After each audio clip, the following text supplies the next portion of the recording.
You're listening to Dairy Voice by Dairy Business News, a podcast exclusively for the dairy industry.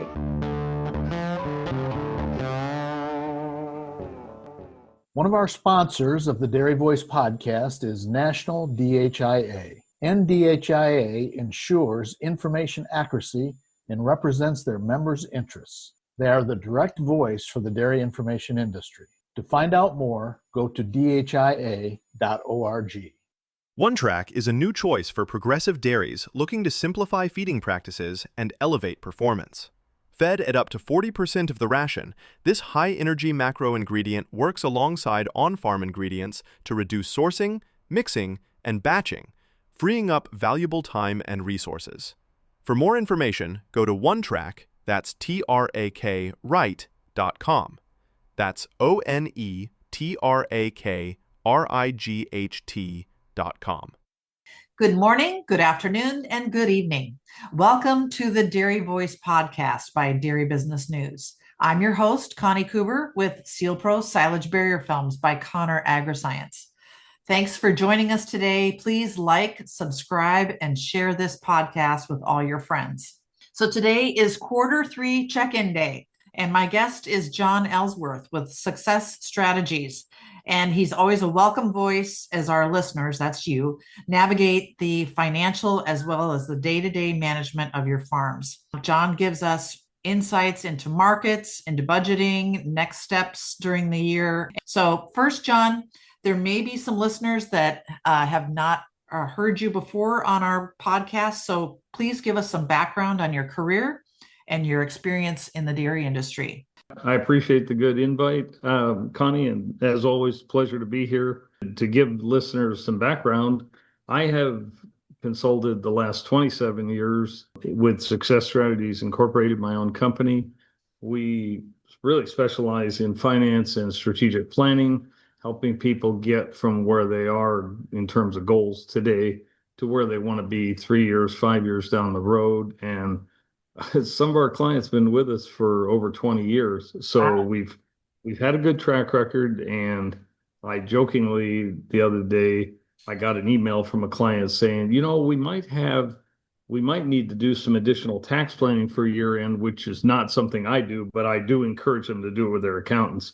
And I said, well, he knew this problem was coming because that's why we called it Success Strategies. We got people moving forward in a positive manner, and that can create some tax problems. It does. I understand, and I relate to that because we have them too occasionally. Sure. But not problems, but tax challenges, and making sure you've got to pay your fair share. But what's that fair share, of course? Right. And you don't want to get caught off guard. I've had that happen once or twice as well with our own business. But most of my consulting is with clients in the western half of the U.S.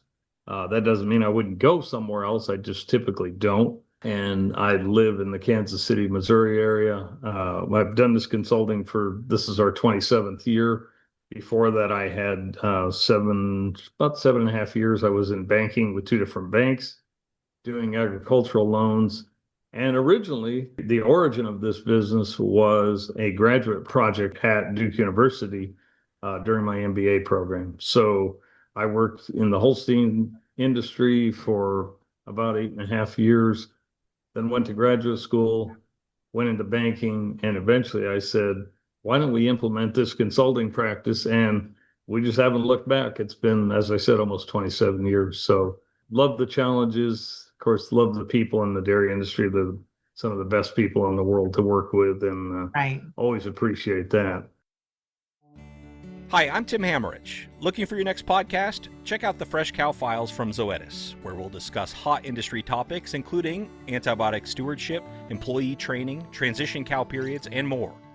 If you show that you're invested in this farm and that you care about those things like consistency and reaching production goals and reaching reproduction goals, and then invest in your employees, you will have a more productive, a more efficient, more profitable farm. So if you're ready for some eye-opening insights, I sincerely hope you'll join us on the Fresh Cow Files, available wherever you listen to podcasts.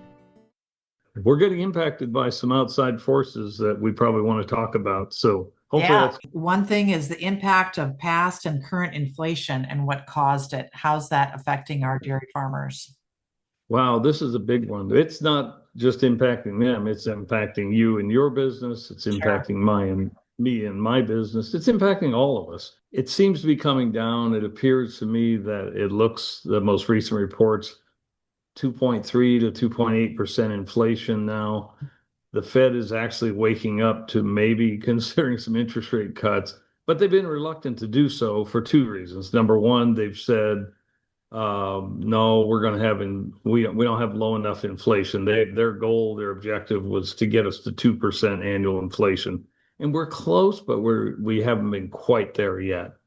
The other thing is they've been concerned about another topic we'll talk about, the tariffs, and that somehow those are going to create inflation. So far, that really hasn't been the case. However, we have had inflation, and anybody that's had a pump repair, tractor repair, car repair, I mean, it doesn't matter what you're talking about. To get somebody to show up, you're talking about $300 to $500, and that's before they fix it. Actually, that's like just to diagnose. It's Right. crazy, and maybe I'm exaggerating a little bit, but I think for No. most of our listeners, I don't think so. I think some companies have taken advantage of this and use it as an excuse to raise prices because, frankly, our margins in this industry are tight historically, and I think it's hard to raise prices sometimes on people. And if you do, you hear about it. Fortunately, we have raised our prices a little bit over the last 10 years, but not too dramatically. And we didn't have a lot of inflation for a long time. We've always had some, of course. What we're facing right now, the 2.3, 2.8%, is a heck of a lot better than what we experienced a couple of years ago, 2, 3 years ago, when we were in the double digits. Mm-hmm. I mean, that took you back to what we recall from the early 80s. Inflation was just rampant, and it was a real devastating force. It made real estate go up, perhaps, but there were so many other forces where people were getting hurt. But as I said, it's better than it was. Now, the cause of it, I don't care what people think. The reality is, what caused it is when COVID hit, we had stimulus money printed and added to the economy. We had 2 rounds of that, I believe, but the last one during the last administration, those things take time to kick in, the effect of them to really kick in. And I think what happened was we didn't need a third round. We needed a little bit of time to watch the first 2 rounds kick in. Mm-hmm. But Congress approved another $10 trillion, I believe. And that really reared its ugly head and caused a lot of inflation. This episode is brought to you by DRMS, a trusted provider of dairy information and decision tools. As a nonprofit with deep ties to NC State and Iowa State universities, we've spent over 65 years serving the dairy industry, delivering research-backed software, standardized data, and exceptional customer support. Our dedicated team works alongside producers and consultants to ensure they get the training, tools, and insights they need. We turn complex herd data into clear, actionable insights that help producers and consultants make informed decisions every day through solutions built in collaboration with the dairy industry. Learn more at drms.org. You have to ask the question, what's the opposite of pro is con? So what's the opposite of progress? I don't know. It's funny. I think they got Yeah. carried away with the tax and spend stuff, and we'll talk about that again on the tariff subject. But the problem is we didn't need that extra $10 trillion to get the economy boosted. We needed to give the first, whatever it was, $20 trillion for the first 2 rounds of stimulus time to kick in. And they did kick in. And then when you added 10, it was like throwing fuel on a fire. Mm-hmm. And that's really what created the inflation I think we experienced the last few years. Hopefully that pretty well covers that subject, but it is coming down. And the problem is, and I think you see this, I know you see it at the grocery store and other places, when prices go up, they typically don't come back down. And inflation hasn't gone away. It's still there. It's just at a lesser degree of increase in what's happening. So we still have some, and will, as we always have for a while. I agree. At the grocery store, you're not going to see those prices that, were 10 years ago, even you're just not going to see it. Cost of production too, Yes. is still high. And like you said, labor issue repairs and that kind of thing, it still costs a lot of money for people who are servicing or producing things for consumers to buy. Their costs haven't gone Absolutely. down. And labor, as you said, is a great example because those people have families and they have personal budgets that they need to not dig a hole, credit card wise and things like that. And so you can understand, I mean, they face the problems to some degree that all of us do. Hard to find a happy medium somewhere. Yeah, it's a nice way of saying it. Thank you. Yeah. Well, let's talk about those tariffs. They're sure affecting my business. I'm sure it's affecting a lot of people's business. So let's talk about those. And it's probably impacting all of us, some to a greater degree than others. And people will go, wow. Some people go, wow, I can't believe he said that. But I'm going to say it anyway. It never really was about the tariffs. Right. It was about the severe trade deficits that we've run for, 30, 40 years. This country has had trade deficits.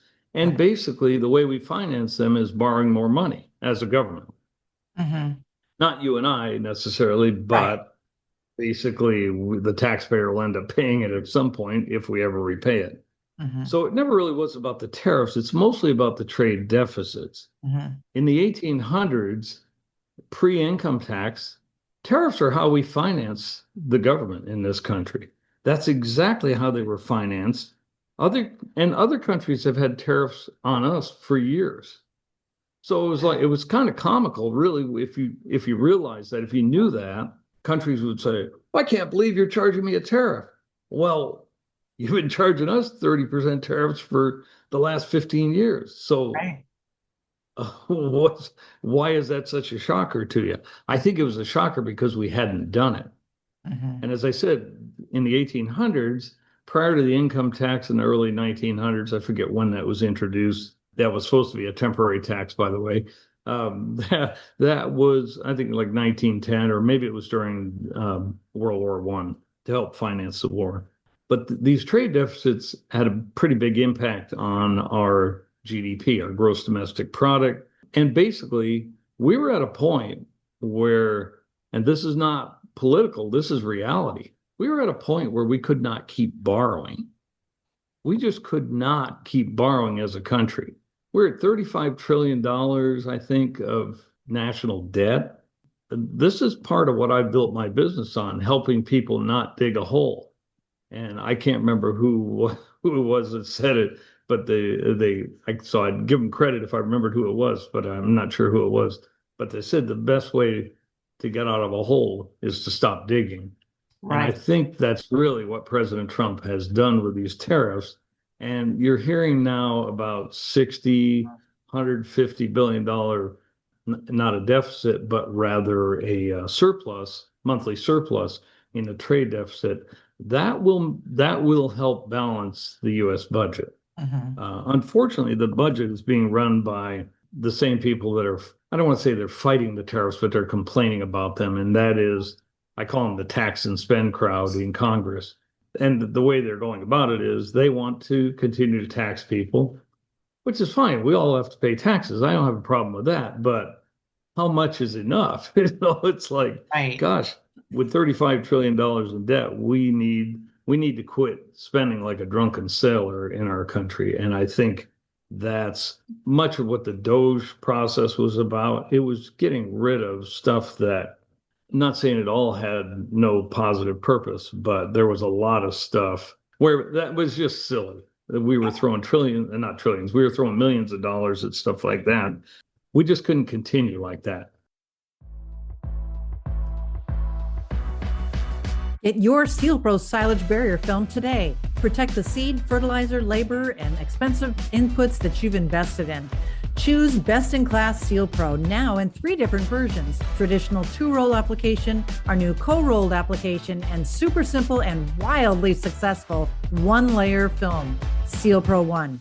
It's easy to buy, easy to use. Contractor covering, we'll work with them. Learn more at sealprosilage.com. That's SEALPRO silage.com. Family owned and operated for over 25 years. 559-779-5961. That's 559-779-5961.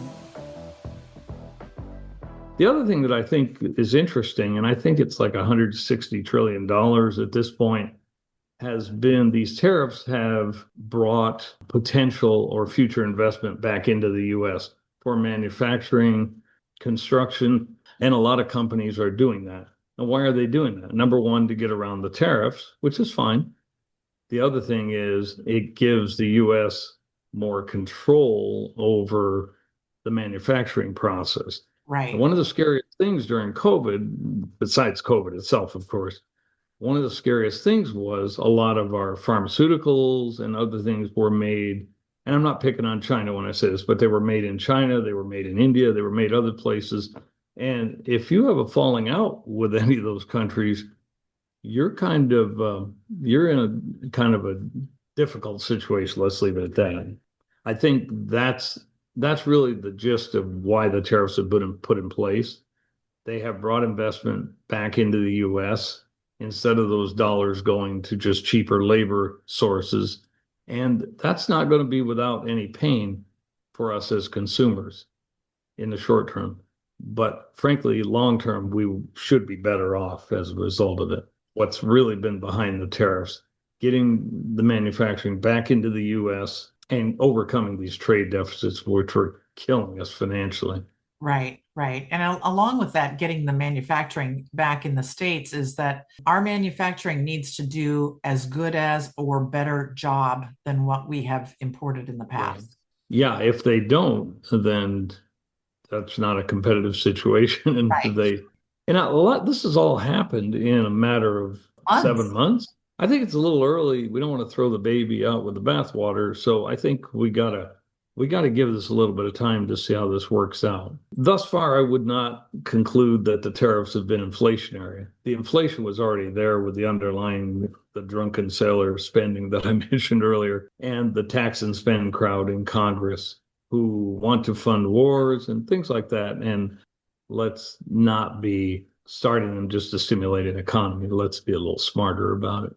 Our third topic today, and that's interest rates. And you had mentioned before the Fed may have been reluctant for a couple different reasons, but why don't you expand on that? Throw your crystal ball up in the air and see what you find.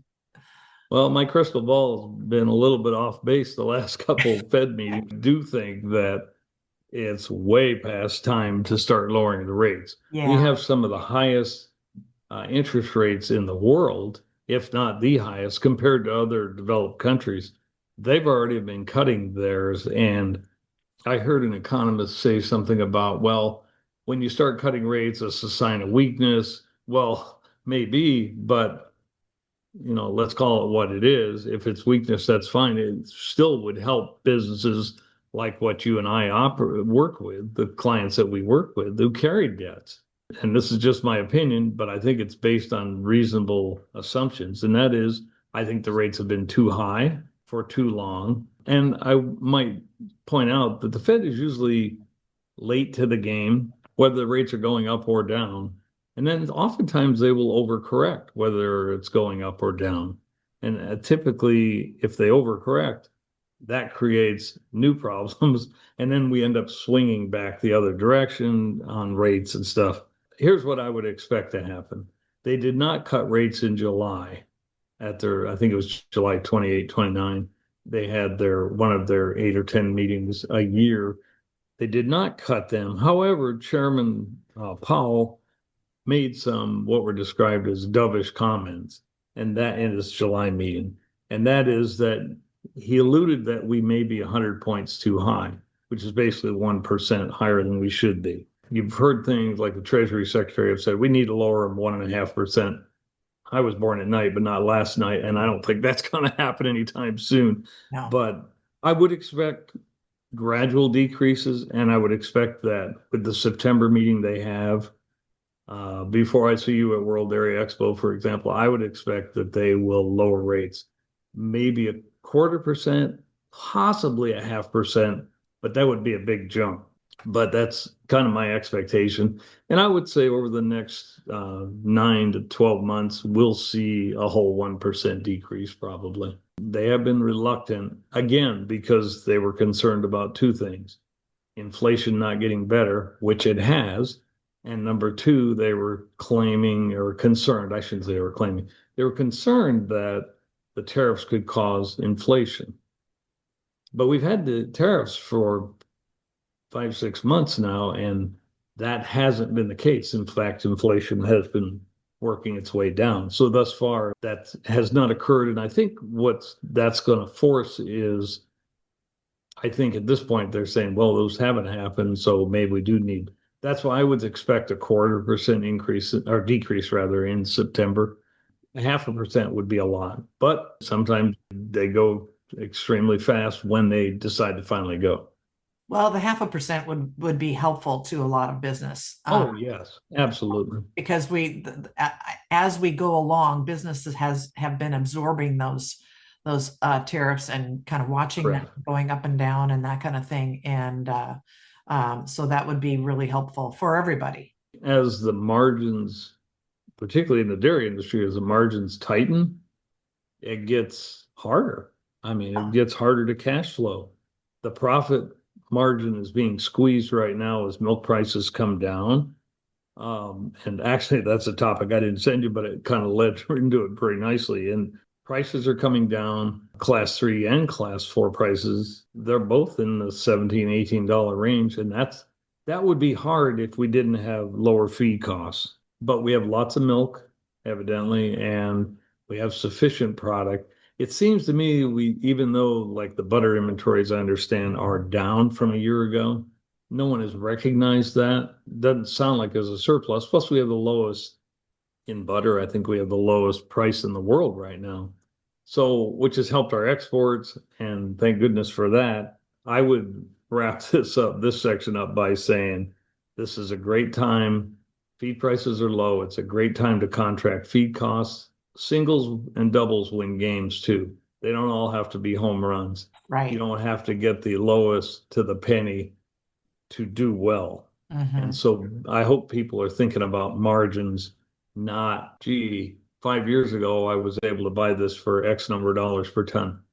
It's good to keep it in perspective, but I think it's important that we focus on the margins. And I think the people that do options in the marketplace, and there's a lot of good companies that do that, that's really where their focus has been. What's the margin? Do we need to be at $22 for milk? Probably not to make money, because a lot of costs have come down. But the biggest one that's come down is feed, which is the largest expense any dairy will face, unless they're extremely leveraged financially, and I hope that's not the case. It's a great time to contract feed costs. And as always, it's a great time to have DRP, the Dairy Revenue Protection coverage, in place, and the dairy margin coverage as we go into 26. I would encourage people to renew that. That's really inexpensive type of program. So when it hits, when it's needed, it really pays out well. I think it's a good time for people to think about protecting the margins, and particularly on the feed side, you can lock things up for quite a long time period. Almond hulls are low, corn is low. There may be a little rise in soy products, but overall, we haven't seen feed costs like this for several years, and it's very welcome. And thank goodness we have it, or we wouldn't even be hitting break even right now.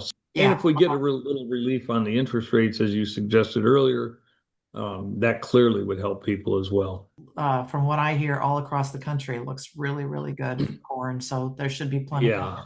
I can give you a better field report as I drive from where I am right now in the Kansas City area to Madison, Wisconsin. It's a great viewpoint to drive up through Iowa and southern Wisconsin and see the corn crop. But man, it's everywhere I've been, even in central Kansas, which is not a big corn growing region as much as it is wheat. The corn looks really good there. And around here, we've had high temperatures for the summer, and until about 3.5 weeks ago, we've had an immense amount of rain. We've had more humidity, or I should say, we've had humidity that has lasted longer than normal for the Kansas City area. So even around here, the corn has just thrived in this, and the soybeans look really good as well. Out here, the corn looks just beautiful. Yeah.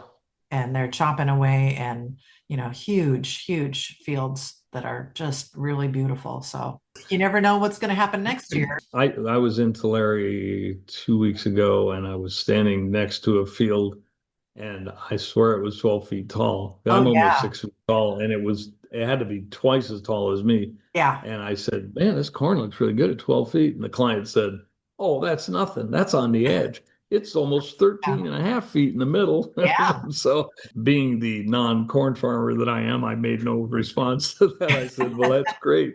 Yeah. But I know that's going to make for big tonnage. Yeah. I think the initial corn, the early corn they cut was at least 30 tons per acre. Yeah. So there'll be a lot for you and your business to cover. That's a good thing too. Yeah, it is. Well, and that's the other thing about this, the whole, having a good crop year. Anytime you have a good crop year, it's good to like you said, contract it out and do a good job of preserving everything, because we don't know where we'll be sitting next year. I'm sure you have customers or clients that can stockpile a little bit. Be careful with it so they can use it next year if they need to. Nothing wrong with having leftover corn or anything like that. Yeah. Well, and the thing about silage is, and I'm not a nutritionist, but I do know this, with time, they're just like a good wine. They get better with aging. Stable. And I always am a little concerned about somebody that has to start feeding it 3 weeks after it's cut. Yeah. That's pretty tight. And if the longer it ages, really for quite a while, it's good. And why would you not want to stockpile it this month if you have the financing in place to do it? And if you don't, that's something to think about.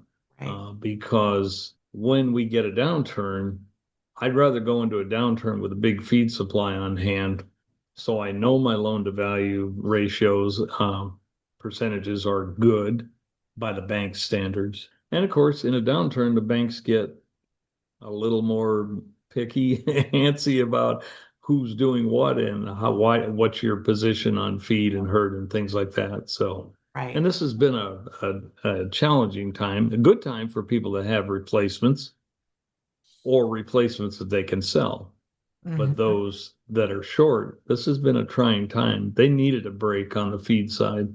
So hopefully that'll help them get there. What do you see about replacements coming up? Any advice on that? I don't foresee any big change, any big drop in prices. And I know there are people that want to buy, but they're saying, man, I don't want to pay $3,500. I've heard as high as $4,000 for us 2-year-olds. And it's like, man, and I wouldn't want them spending that much money either. But unfortunately, the supply and demand is such that there's not a big herd inventory out there. I don't foresee prices going down on the cattle front a whole lot. Actually, a friend of mine and I were talking about the margins in the dairy. He said in 2025, aside from the bird flu money, which was some pretty big payouts in some of our herds, he said, we're really just breaking even with the old feed costs and the milk prices in 2025. Where we're really making money is on the cull cow sales and the calf sales, especially the crossbred calves, which a lot of people have gone to sex semen on their best genetics and using beef semen on the rest of the herd. $12.50 a calf for those crossbred calves, and maybe they're even more. I don't know. I wish I had something to sell, but I don't, unfortunately. Yeah. Well, but there's got to be a happy medium there too. I mean, like you said, use your best genetics and sex semen on the good genetics that you have, and maybe don't go all in one way or the other. Yeah, and I don't see those trends changing anytime real soon. I think the prices will stay high on replacements. I would say probably another couple of years. I think we're going to take some time to work through this. I think the other thing is dairies are probably reluctant to give up the crossbred money. I mean, it's been pretty nice for them. That may create some new tax planning opportunities because, man, it's some huge revenue coming in. At the same time, they needed it and hopefully they can hang on to some of it and pay down debt. I think this is a good time as we go into 26 with the profits, the margins we've had, and feed dropping now, which will help a little bit more, although the milk prices are down as well. I do think that it's a good time to get credit lines paid down if you can at all, because you just never know when you might need them. And I was joking that if I knew when the next serious downturn was coming, I wouldn't need to work anymore. I'd just sit on a mountaintop and give advice, right? So we know there will be another downturn. And that's why I think contracting feeds, commodities in particular, and contracting your milk as much as you can is just good business. Well, listen, we've covered a lot of ground. We've talked about inflation, where that came from, how we're dealing with that. We've talked about tariffs. We've talked about the interest rates and what all these things mean. You've kind of give us some tips here on be sure to talk to your tax preparation people to get ready for the end of the year taxes, considering contracting for commodities and your milk price and taking care of those crops as they come in, these bumper crops, and then paying down credit lines as you can. Any other pieces of advice that you'd give to our dairy listeners?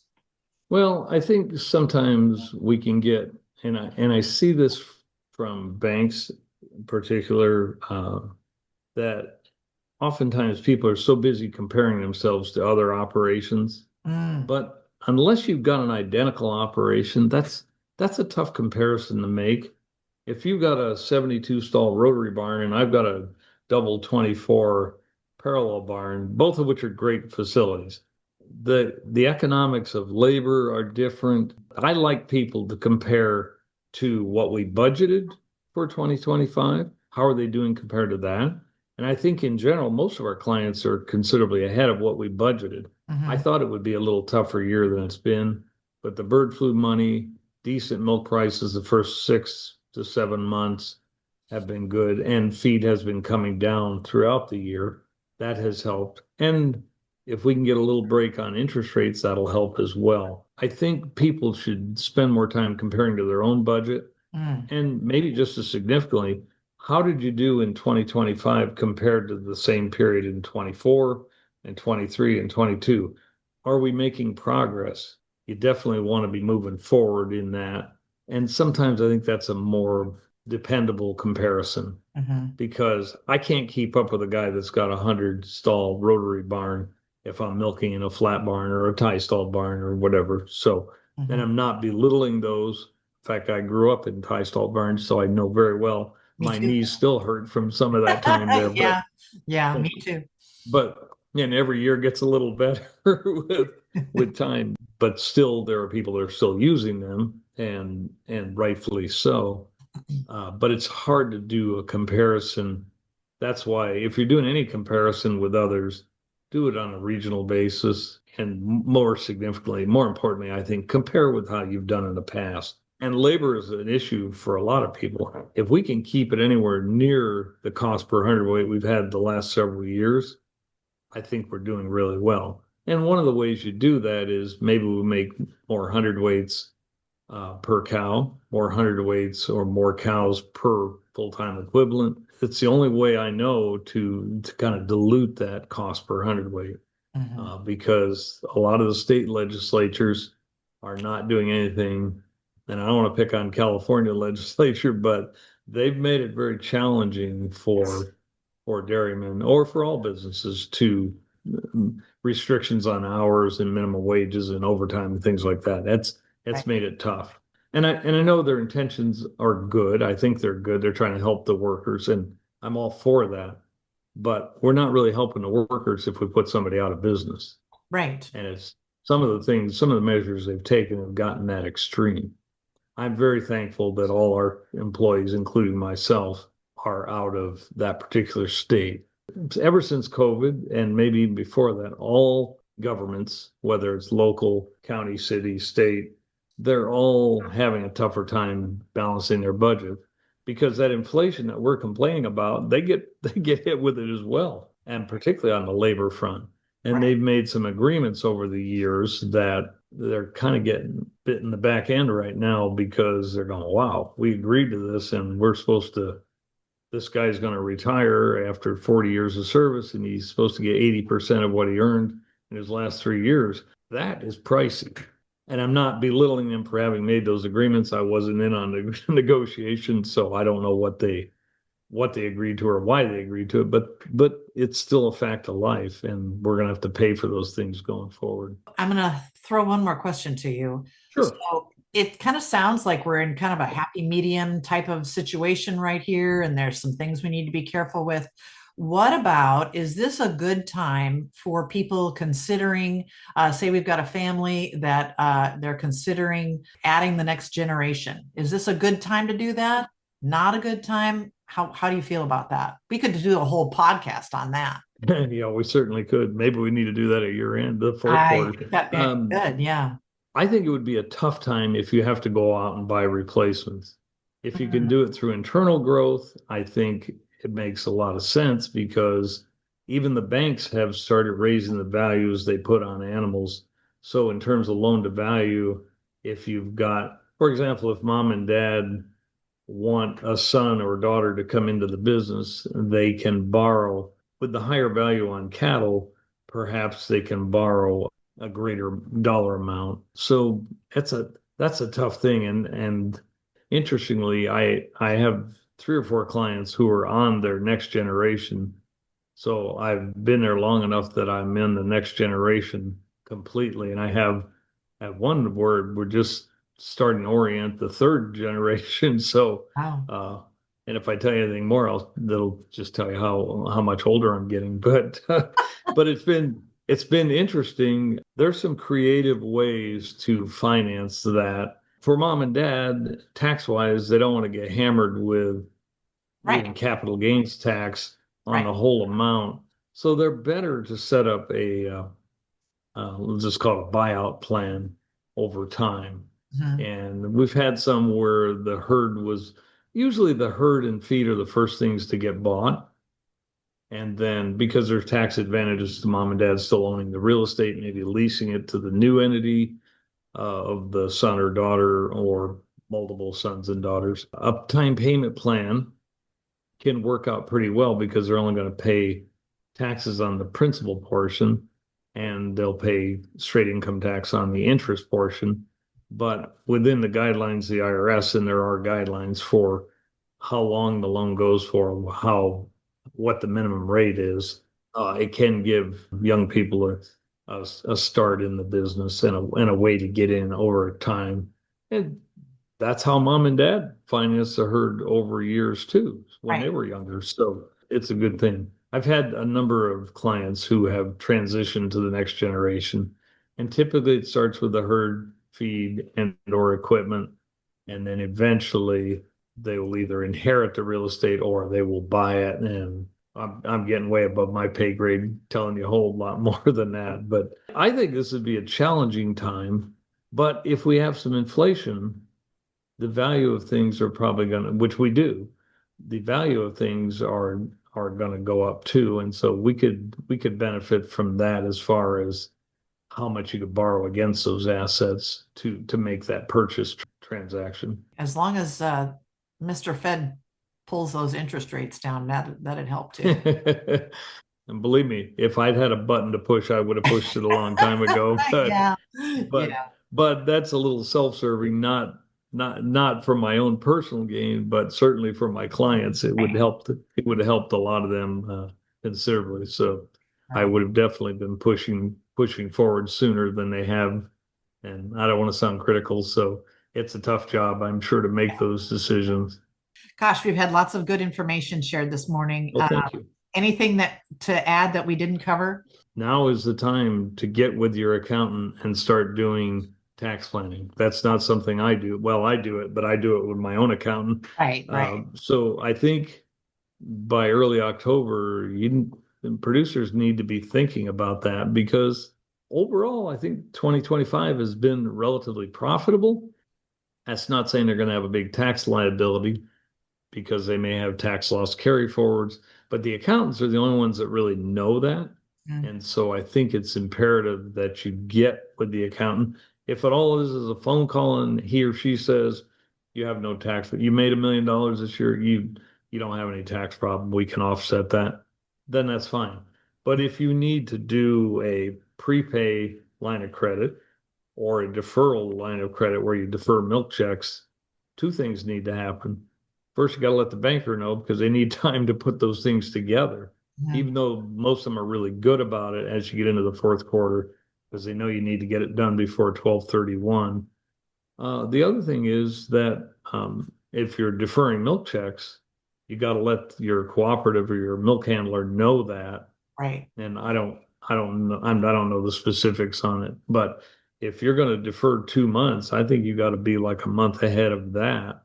If you're going to defer November, December milk checks, you've got to get ahead of the curve on that. So I would suggest to people, please get with your accountant. It could be a 15-minute phone call, or it could be, we really need to sit down and take a look at this and share your profit and loss information with the accountant if you haven't already. Work forward on a plan that's workable. And it may be that, as I said, you may need a deferral line of credit or a prepay line of credit to prepay some feed expense. If so, you got to give the banker time, talk to the accountant, and then go to the banker and say, I need $1 million or $200,000, whatever it is, prepay line of credit. John, where can our listeners contact you for more one-on-one advice and resources? The best place is they can email me at John, JOHN, at success-strategies.com, or you can go to our website, which is www.success-strategies.com, and there's a contact us form there if people want to reach out. But we're never too busy to talk to new people, and sometimes it's just a phone call, which I don't charge for phone calls. But that's the best way to just either email me or go to our website and contact us through the contact form there. Well, thank you, John. We've been talking to John Ellsworth of Success Strategies. And I'm Connie Kuber with Sealpro Silage Barrier Film by Counter AgriScience. You've been listening to the Dairy Voice podcast by Dairy Business News. And both John and I will be at World Dairy Expo, and we'd love to connect with you there. If you're going to be there, let us know if you'd like to have some time with either one of us. Out here, like we talked about, and in the Midwest, Ron and I are going to Nebraska tomorrow to be involved in a big harvest. Corn silage season is in full swing. So as you plan and as you execute that plan for corn silage, please stay safe out there. Keep that in mind. And thank you all for listening, and we'll talk again real soon.